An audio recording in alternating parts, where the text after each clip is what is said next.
Shalom saudara sekalian. Saudara, apakah Allah itu pilih kasih? Nah, umumnya kita pasti akan mengatakan bahwa Allah itu tidak pilih kasih. Dia kan Allah, mana mungkin dia pilih kasih. Namun tahukah kita saudara bahwa ada beberapa ayat, setidaknya dua ya, yaitu satu di perjanjian lama dan satu di perjanjian baru yang menggambarkan seolah-olah Allah itu pilih kasih. Dan ayat inilah yang biasanya digunakan untuk menyimpulkan demikian. Namun apakah benar Allah itu memang pilih kasih? Apakah ayat itu memang berarti demikian?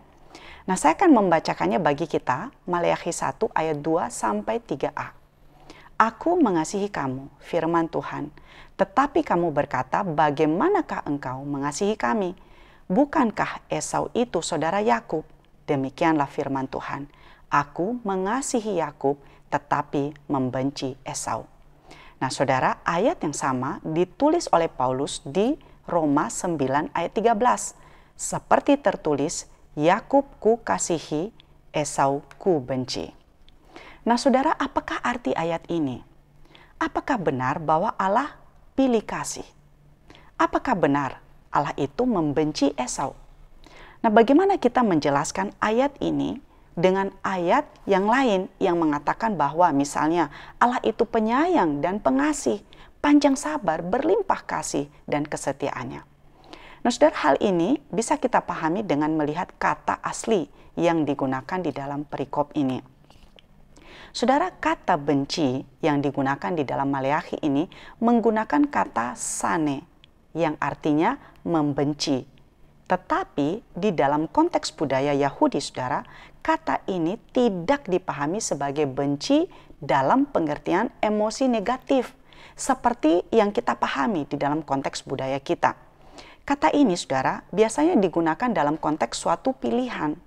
Jadi, misalnya ketika dikatakan Allah mengasihi Yakub, tetapi membenci Esau, artinya adalah Allah mengasihi dan memilih Yakub, tetapi kurang mengasihi Esau. Nah, untuk memahami hal ini, kita bisa membandingkannya dengan beberapa bagian Alkitab yang lain. Misalnya, saudara, di dalam Kejadian 29 ayat 30-31, Yakub juga menghampiri Rahel. Bahkan, ia lebih mencintai Rahel daripada Lea. Ia pun bekerja pada Laban selama 7 tahun lagi.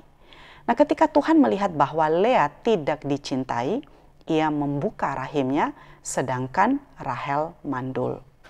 Nah saudara, kata tidak dicintai di dalam bahasa Ibrani sebenarnya menggunakan kata senuah yang secara hurufiah berarti benci. Nah tetapi di dalam konteks ini tentu saja bukan benci dalam arti emosi negatif, tetapi lebih tepatnya Lea kurang dicintai oleh Yakub. Atau contoh lain saudara, misalnya di dalam perjanjian baru, Lukas 14 ayat 26. Jikalau seseorang datang kepadaku dan ia tidak membenci ayahnya, ibunya, istrinya, anak-anaknya, saudara-saudaranya laki-laki atau perempuan, bahkan nyawanya sendiri, ia tidak dapat menjadi muridku.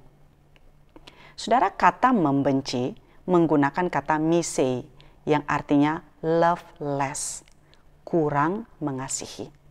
Nah, akar kata yang sama inilah yang digunakan juga oleh Paulus di dalam Roma 9 ayat 13 tadi. Jadi kalau kita lihat di dalam Lukas 14 ayat 26, Tuhan Yesus sedang berbicara di dalam konteks ketika seseorang disuruh untuk memilih antara orang tua, saudara, anak-anak, dan lain-lain dengan Tuhan, maka kita diperintahkan untuk kurang mengasihi mereka dibandingkan dengan Tuhan. Artinya, kita harus lebih mengasihi Tuhan dibandingkan dengan orang tua, saudara, anak-anak, dan lain-lain itu. Tuhan Yesus tidak memerintahkan kita untuk membenci orang tua dan saudara-saudara kita. Justru kita harus mengasihi mereka. Jadi, saudara, kata dan arti yang digunakan di sini bukan membenci dalam pengertian emosi negatif. Apalagi sampai dipahami dengan pengertian benci sampai bersikap jijik atau menjauhi ya. Nah kembali di dalam bagian Maleakhi tadi. Aku mengasihi kamu, firman Tuhan. Tetapi kamu berkata, bagaimanakah engkau mengasihi kami? Bukankah Esau itu saudara Yakub? Demikianlah firman Tuhan, aku mengasihi Yakub, tetapi membenci Esau. Saudara, mengapa Tuhan mengatakan bahwa ia mengasihi Yakub dan kurang mengasihi Esau? Nah, hal ini sebenarnya sudah dicatat, saudara, ketika Esau dan Yakub itu masih di dalam kandungan ibunya. Kejadian 25 ayat 23. Firman Tuhan kepadanya, 2 bangsa ada dalam kandunganmu, 2 suku bangsa akan terpisah dari dalam rahimmu. Suku bangsa yang satu akan lebih kuat daripada yang lain. Anak yang tua akan menjadi hamba bagi yang muda. Saudara, pemilihan Allah atas Yakub sudah terjadi sejak keduanya masih di dalam kandungan. Pemilihan ini Allah lakukan dalam kedaulatannya, bukan karena apa yang dilakukan oleh Yakub dan Esau. Tetapi nanti saudara, kalau kita lihat ya, Esau ini adalah seseorang yang menganggap rendah berkat Allah dalam kehidupannya. Dimulai dari sikapnya yang menjual hak kesulungannya kepada saudaranya Yakub. Nah, apakah yang dimaksud dengan hak kesulungan itu? Di dalam tradisi Israel, saudara, seseorang yang memiliki hak kesulungan berhak menerima 2 kali lipat banyaknya. Ulangan 21 ayat 15-17. Nah, prioritas diberikan kepada anak laki-laki tertua. Jadi, secara hukum Israel, Esau berhak memperoleh berkat ayahnya daripada Yakub. Namun, kita semua tahu saudara ceritanya bahwa Esau kemudian melepaskan hak kesulungan itu demi semangkok sup kacang merah ketika dia sedang kelaparan. Nah, dengan menjual hak kesulungan ini menunjukkan bahwa Esau memandang rendah berkat-berkat dan janji Allah. Ia lebih memilih kesenangan sesaat dibandingkan dengan berkat-berkat Allah yang sifatnya jangka panjang. Kejadian 25 ayat 34 mengatakan, demikianlah Esau menyepelekan hak kesulungan itu. Nah, menarik saudara, nanti di dalam perjanjian baru Ibrani memberikan komentar tentang Esau ini di dalam Ibrani 12 ayat 16. Jangan ada orang yang menjadi cabul atau tidak suci seperti Esau yang menjual hak kesulungannya demi sepiring makanan. Nah, ketidakmampuan Esau meredam nafsunya dalam hal makanan dirujuk sebagai suatu perbuatan cabul yang dipahami sebagai seseorang yang tidak dapat menahan nafsunya, lebih memilih kepuasan duniawi dibandingkan dengan berkat rohani.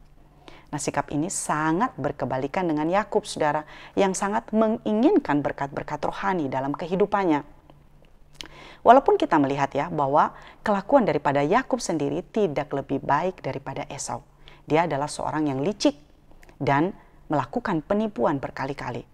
Namun saudara, dalam seluruh sepanjang perjalanan kehidupannya, kita melihat Tuhan membentuk dan memukul Yakub ini berkali-kali. Sehingga akhirnya dia mengalami perubahan dan berubah nama menjadi Israel.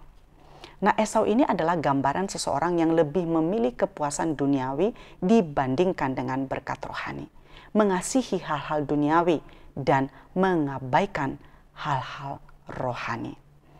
Nah, kiranya selain mengerti arti sesungguhnya dari Allah mengasihi Yakub dan membenci Esau ini, saudara, kita juga mengambil perenungannya bagi kita tentang kisah kehidupan keduanya. Tuhan memberkati kita. Amin.